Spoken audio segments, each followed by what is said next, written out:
Hey guys, Navik here. This is my review of Avengers Armageddon. And I gotta say, hey, issue 1 was decent setup, but I think issue 2 is where I really got on board with this series.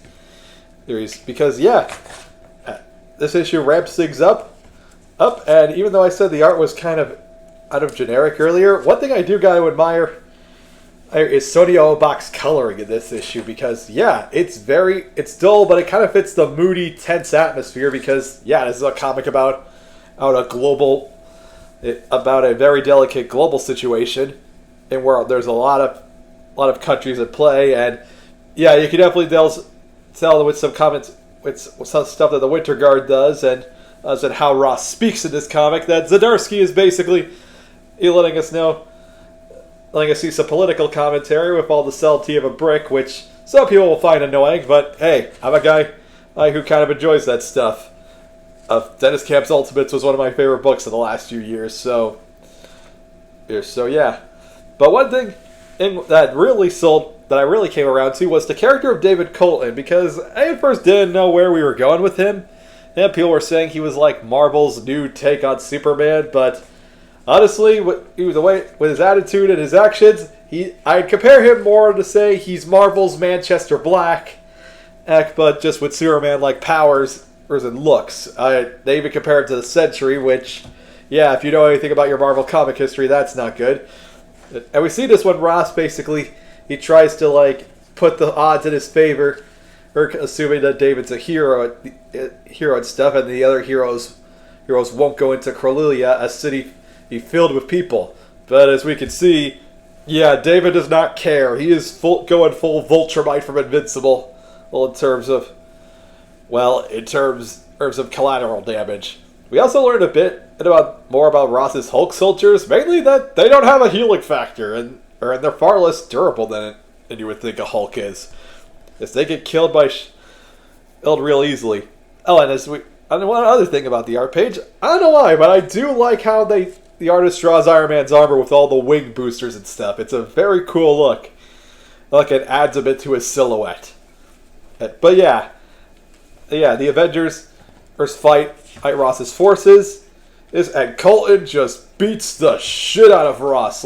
So much to the point where he causes him to Hulk out. And this is some really good quiet storytelling, where Bucky and Colton don't say anything to each other. But you can tell that just by his expression, Colton was ready to take on a few years of rage right on him.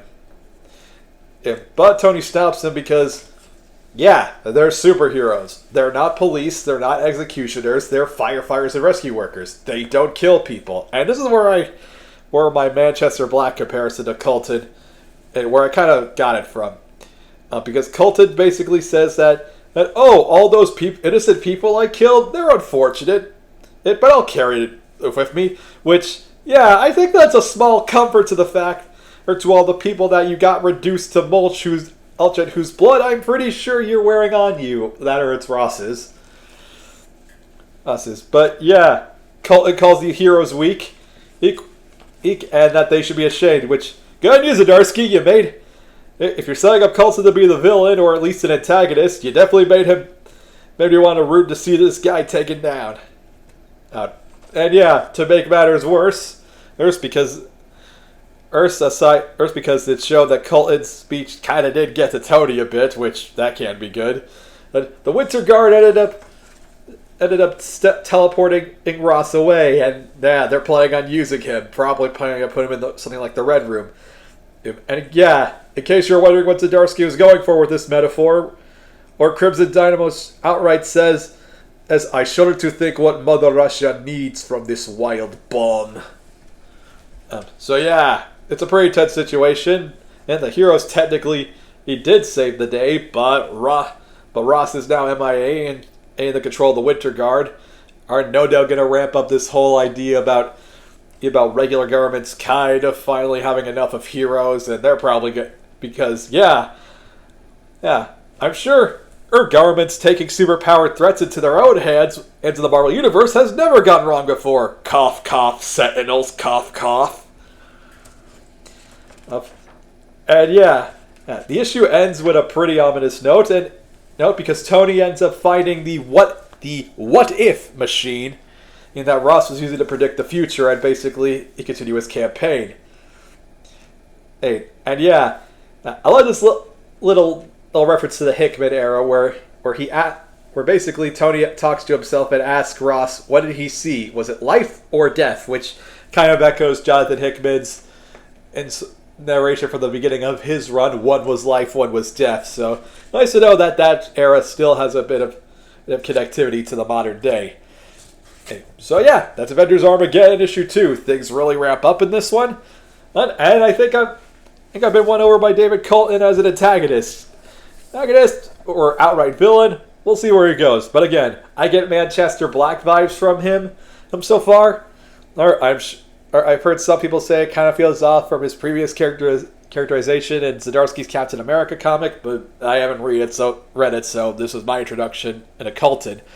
And hey, Superman vs. the Elite's one of my favorite anime superhero anythings of all time. So if this comic is capturing some of that, then I think I'm going to enjoy this one. So yeah, I give Avengers Armageddon, and I'm saying 4 out of 5, but you know what? I'm thinking just 5 out of 5. If you were doubting, think whether or not Armageddon was going to be good, I'd highly recommend giving this issue a shot because I really do think it's going to be something special. Oh, and based on the title, probably something horrifying and feeling way too close to real life. Which, hey, that's just a part of the media. So, as always, thank you guys for watching. Subscribe to the channel. Hit the like button and hit that notification bell so you always know when I cover the next issue. Until next time, have a great day.